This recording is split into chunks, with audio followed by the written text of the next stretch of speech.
Imagine standing in a crowded city, surrounded by people who see and hear things that aren't there, people whose minds have become prisons and whose bodies are their shackles. This was the 20th century, an era of great breakthroughs in physics and engineering, but also an era of immense medical despair. Psychiatric hospitals around the world were overflowing. Doctors were at a dead end. They could only isolate, restrain, occasionally apply shock treatment, but they could not cure. Then they began to dream of a key, a simple surgical intervention that could instantly restore calm, obedience, and order. This key was found. It was called the lobotomy. Its creator was awarded the Nobel Prize for it. The world proclaimed that madness had finally been defeated. But the price of this cure was astronomical. It was more terrifying than the disease itself. The price was your personality, your will, your soul. The Lobotomy Project is not merely a medical failure, it is one of the most horrifying failed futures in human history. It is a story of how scientific arrogance, combined with a thirst for fame and a desire for simplicity, led to a global catastrophe that forever changed our understanding of the boundaries of medicine and ethics. Before we witness its victims, we must understand its heroes. By the 1930s, psychiatry had reached an impasse. The only methods of dealing with unruly patients remained traumatic: insulin shock therapy, prolonged hydrotherapy, and at times, simple beating and isolation. Doctors believed that physical intervention on the body could fix the defect in the mind. In 1935, in Portugal, a neurologist named Antonio Egas Moniz proposed a radical idea. He believed that madness was nothing more than fixed neural circuits, looped, broken pathways in the brain. And if these pathways were severed, terminated, the illness would disappear.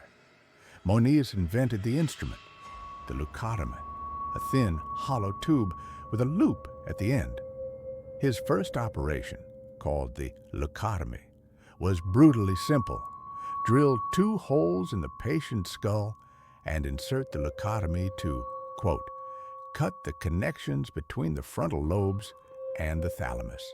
His reports were ecstatic. He claimed that patients became calmer, that anxiety and aggression vanished. In 1949, ignoring criticism and long-term consequences, the Swedish Academy awarded Moniz the Nobel Prize for the therapeutic value of leucotomy in certain psychoses. It was at this moment, as the world applauded, that the door opened for the true monster, the man who would make lobotomy accessible to everyone. If Moniz was the theorist, the American Walter Freeman was the showman and serial surgeon. Freeman, a neurologist, not a surgeon, considered Moniz's operation too complicated. He needed to democratize the lobotomy, to make it fast, accessible, and most terrifyingly, simple. Freeman wanted the lobotomy to be performed in just 10 minutes, right in the doctor's office. He replaced the drill with a tool he had readily available, a common ice pick, which could be purchased at any hardware store. Thus, the transorbital lobotomy was born. The procedure was shocking. The ice pick was inserted through the thin bone of the eye socket, hammered through, and then Freeman would scramble the brain by swishing the instrument from side to side. All of this often took place without proper anesthesia, only under light electroshock, which induced stupor. Freeman called it the ice pick lobotomy. He became the evangelist of lobotomy. He traveled across the United States in his van, nicknamed the Lobotomy, performing hundreds of operations. He boasted that he could perform up to 25 procedures in a single day. lobotomy, ceased to be a last resort. It became the first resort, a symbol of order, not healing. It was performed not only on severe schizophrenics, but also on those who simply did not conform. Unruly children, women with postpartum depression, and in some cases, homosexuals, and people with chronic migraines. By 1951, over 18,000 lobotomies had been performed in the United States. Lobotomy did not cure the person, it simply made them compliant. Among the thousands of lobotomy victims who became quiet, apathetic shadows of their former selves was one whose story would forever cast a shadow over America's most powerful family. Rosemary Kennedy was a beautiful, vibrant girl, the older sister of future President John F. Kennedy. However, she struggled with learning difficulties, and in her youth, her behavior became erratic. She suffered from mood swings and aggression. Her father, family patriarch Joseph Kennedy Sr., feared that Rosemary's behavior could become a public scandal and destroy the political ambitions of his sons. In 1941, when Rosemary was 23, Joseph Kennedy secretly made a decision. He summoned Walter Freeman. The surgery was performed in the most simplified manner possible. Later, Freeman's assisting nurse recounted, Freeman asked Rosemary to sing. He continued to cut the brain tissue until she lost the rhythm and could no longer respond. It was a catastrophic failure. The lobotomy performed by Freeman rendered Rosemary Kennedy severely incapacitated.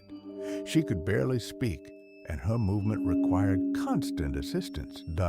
Her entire life was destroyed for the sake of covering up a potential scandal. Joseph Kennedy immediately placed his daughter in a closed institution. The family publicly claimed her condition was due to severe mental retardation. Rosemary Kennedy became a living symbol of what lay behind the facade of compliance. The medical community slowly began to realize that the lobotomy was not a cure, but an amputation of the soul. But what truly killed the lobotomy was not ethics, but a new, superior technology. In the mid-1950s, chlorpromazine appeared, the first truly effective psychotropic drug. For the first time, doctors had a chemical means to control the symptoms of psychosis and schizophrenia without irreversible surgical intervention. Chlorpromazine and other new drugs instantly made lobotomy obsolete. Patients began to be discharged from hospitals en masse, initiating the process of deinstitutionalization. In this same era, Walter Freeman's career collapsed. He continued operating despite a rising death toll. In 1967, after one of his patients died from a cerebral hemorrhage right on the operating table, Freeman, who had performed over 3,400 lobotomies, finally lost his license. He ended his career rejected by the medical community that had once idolized him. Today, the lobotomy remains a grim reminder of how easily the medical community can betray ethics for the sake of fame and simple solutions.